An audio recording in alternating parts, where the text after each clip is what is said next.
₹3 का डिविडेंड लेकिन प्रॉफिट 100% से ज्यादा। एमआरएफ ने Q3 में ऐसा क्या कर दिया कि मार्जिन उड़ान भर गए। तो चलिए पूरी कहानी समझते हैं इस वीडियो में।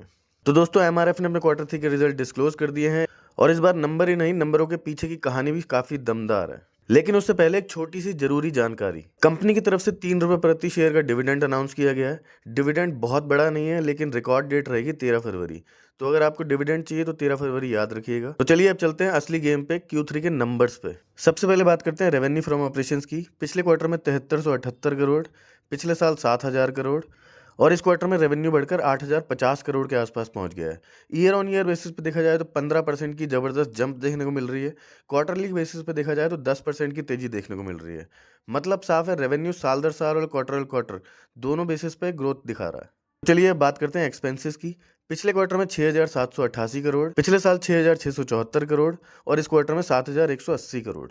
खर्चे बड़े जरूर हैं, लेकिन रेवेन्यू के मुकाबले पूरी तरह कंट्रोल में है और यही असली पॉजिटिव साइन है। तो चलिए अब आते हैं प्रॉफिट पे। पिछले क्वार्टर में 525 करोड़, पिछले साल 315 करोड़ और इस क्वार्टर में 691 करोड़।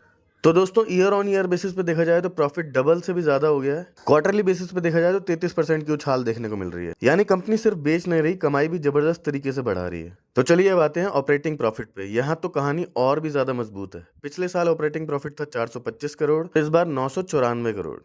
तो ऑपरेटिंग प्रॉफिट में देखें तो करीब 140% की ग्रोथ देखने को मिल रही है। तो दोस्तों यहाँ ध्यान देने वाली बात यह है, लेबर कॉस्ट लीगल आइटम की वजह से लगभग 77 करोड़ का नुकसान हुआ था कंपनी को, लेकिन इसके बावजूद भी ऑपरेटिंग परफॉर्मेंस बहुत ही ज्यादा स्ट्रांग रही है। तो चलिए अब आते हैं ईपीएस पे। ईपीएस पिछले क्वार्टर में 1239 रुपए, पिछले साल 743 रुपए और इस क्वार्टर में 1631 रुपए। ईपीएस में भी देखें तो शानदार ग्रोथ देखने को मिल रही है, जो लॉन्ग टर्म निवेशकों के लिए पॉजिटिव सिग्नल माना जाता है। दोस्तों अगर ओवरऑल देखा जाए तो रेवेन्यू स्ट्रांग है, प्रॉफिट डबल से भी ज्यादा हो गया है, ऑपरेटिंग मार्जिन से जबरदस्त सुधार मिला है, एक्सपेंसेस कंट्रोल में है। कुल मिलाकर एमआरएफ के Q3 नंबर काफी दमदार हैं। अब देखना ये होगा कि मार्केट इन रिजल्ट्स पे कैसे रिएक्ट करता है।